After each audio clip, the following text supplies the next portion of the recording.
I'm going to talk to you about the suffering Savior this morning. Because one of the things we sometimes forget is that this was all planned out ahead of time. This was necessary. This was the beginning, or the end, if you will, of Christ's ministry. And in doing so, he fulfilled what he came here to do. But he did so by suffering through this week. Now, it doesn't sound like he suffered much initially. He started off by, the colt of a donkey. And he says, get it and I'll ride it into town. So he rides through the pass there by the Mount of Olives from Bethany. Or we presume that's where he got on the colt. We're not really sure. People poured out of the city when they heard he was coming. They cut palm branches and laid them out in the street in front of him. And they cried out, Hosanna. What we see is God saves. It was something that they proclaimed, however, only to kings and people that were of high estate or people who had become heroes for some reason. But they were crying out, Hosanna. And if we understand their understanding of it, we realize they didn't know what they were talking about, did they? Isn't that true sometimes of us? We say things, we use the words, they seem like we're using them correctly. And so we presume that we know what we're talking about, and others think we know what we're talking about too, and God's the only one really who knows that we don't have a clue. These people didn't have a clue. How do I know that? What happened 5 days later? All right, for those of you in public school, that's Monday, Tuesday, Wednesday, Thursday, Friday. Now, I don't know what day Jesus was crucified on. I really don't. Traditionally, it's been designated as Friday, and it very well may have been. But the point of it is, these people that were crying out Hosanna on Sunday were crying out crucify him on Friday. Crucify him. Did they understand what they were saying? Jesus on the cross said, Father, forgive them. They don't know what they're doing. Does that mean that Jesus should have not been killed? Well, he was innocent, wasn't he? Nod your head, yes, that's true. He was innocent. What does a screenwriter or a novelist have to do to get our emotions running high? Have the lead character as an innocent person being accused falsely and then being punished falsely. The worst, of course, being capital punishment, going to the gas chamber or to hanging or whatever. And it's built into the drama of the plot. And we know it can be manipulative that way. I mean, we've watched Steven Spielberg movies, and we know the manipulation of emotions. But this is real. This is not fiction. Where's the drama there? The drama is that God loved us and sent his Son to die for us. Not because God deserved to die for us. Not because Jesus deserved to become the sacrifice. In fact, the only people who deserve to die are you and me. I don't mean just you and me in this room this morning. Now, there's a few others out there, aren't there? Every man, every woman who has lived on the earth from Adam and Eve to now, and for however long it goes in the future. Paul, when he writes about this, he says, there's none righteous, no, not one. All have sinned and fallen short of the glory of God. Why did Jesus die? Because of me. Everybody point to your own self. Why did Jesus die? Because of me. That's right. Look yourself in the mirror some morning, or maybe every morning, and start your day by looking in the mirror and pointing to yourself. I'm the reason Jesus died on the cross. Start your day that way. You say, well, that's a negative way to start the day. Aren't you supposed to start on a more positive note? Is there anything more positive than God having made the sacrifice for me so that I could be his child? It's a horrible thing. It's a harsh thing. But we sometimes lose that horror when we understand that God did it because he loves me. Not just the others of you out there, but he loves me personally. He cares for me. I've said this before, and I don't know whether I can prove it or not. I hope I could. If I was the only person who had ever sinned in history, then I think God would have still sent Jesus to die for me. Maybe I can't prove that. Because I know others that argue that, well, if it had been possible for any of us to live perfectly, in other words, live without sin, then there would have been no need for Christ to come and die for those who couldn't live perfectly. But that's presuming, of course, that some could have. Think about it, though. I don't know. I just know he did. And it wasn't just for the good people he did that for. We can understand that, couldn't we? People who were trying to do good, they weren't perfect, but they were trying to do good. We can even point in history out to a few of those people when we say, that person must have been a righteous person. That person had a great humble heart. But that's not the way God works, is it? And in fact, when Jesus came to Jerusalem, his disciples tried to talk him out of it. They said, they're trying to kill you, don't you? What was his answer? Bring it on. Not in the way of the fighters in the movies do, but rather in the way of a sacrifice saying, I'm ready. It's time. Let's go do it now. Do you remember early in his ministry when he told people not to tell what he had done? He says, don't tell anybody I healed you. Don't tell anybody I took that demon out of you. Don't tell anybody that I did whatever it was he did.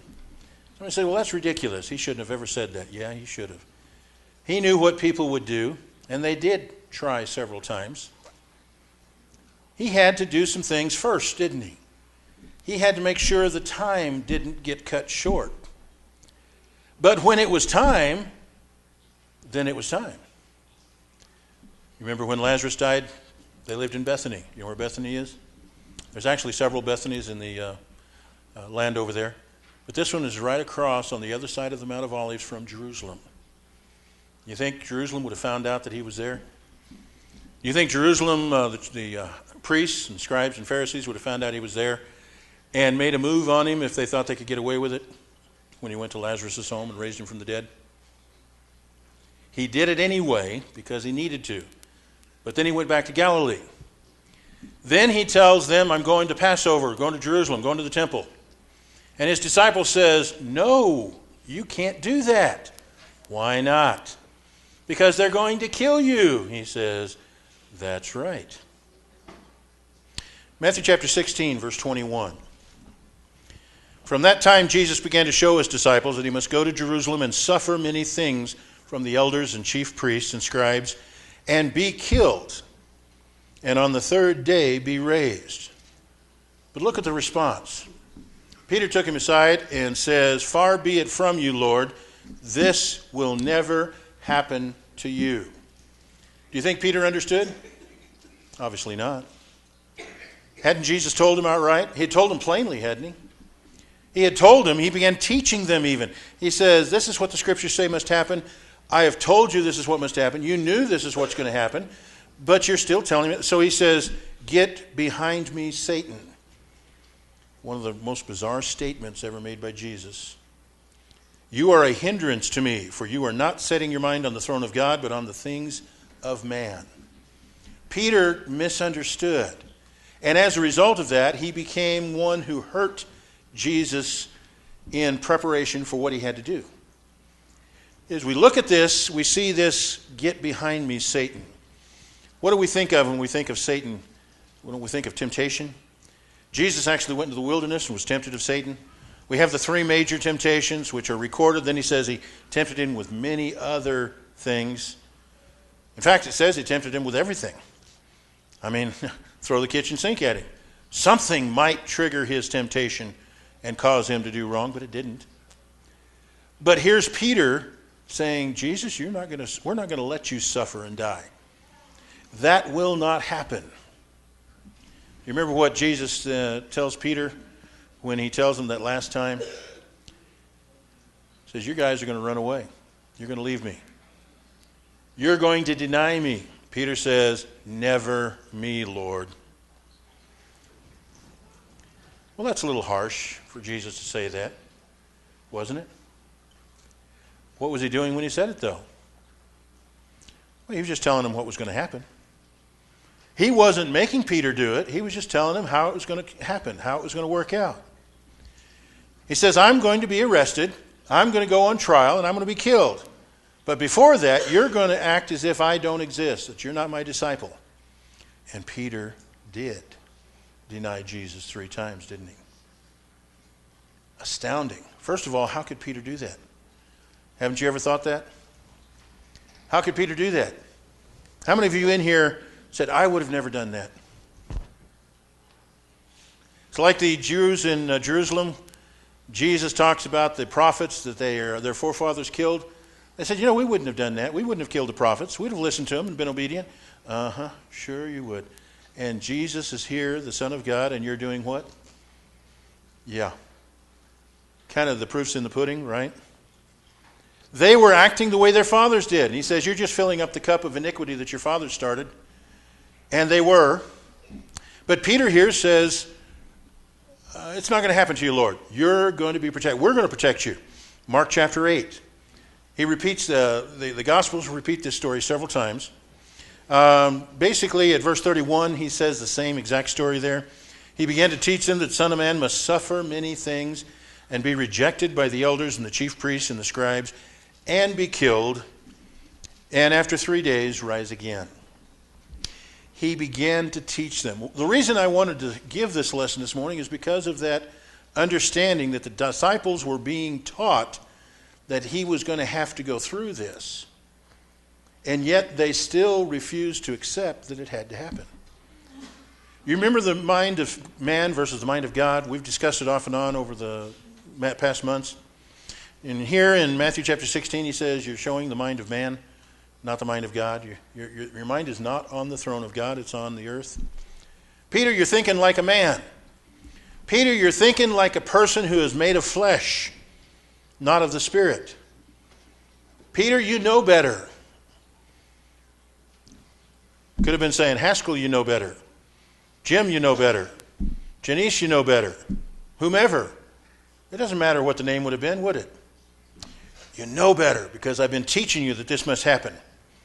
But he tells them it all. He says, I've got to be denied. I've got to suffer many things, be rejected by the scribes, elders, chief priests, and be killed. But he doesn't stop there, does he? After 3 days, I'll be what? I'll be raised. I'll rise again. The Son of Man will rise again. What does that mean? He'll raise up somebody else to be the Son of Man? He'll raise up somebody else to be the Christ? They didn't understand that either. We're going to talk about that next Sunday. But he was going to rise again, and he told them that. Verse 32 of Mark chapter 8. He said this plainly. I like that translation of that. He said this plainly. He said this openly. He didn't make it in a parable form. He didn't make it in a hidden form, a story form. He said it plainly. Peter took him aside and began to rebuke him. Turning and seeing his disciples, he rebuked Peter and said, Get behind me, Satan, for you are not setting your mind on the things of God, but on the things of men. Chapter 9, verse 31. He was teaching his disciples, saying, The Son of Man is going to be delivered into the hands of men, and they will kill him, and when he is killed, after 3 days he will rise.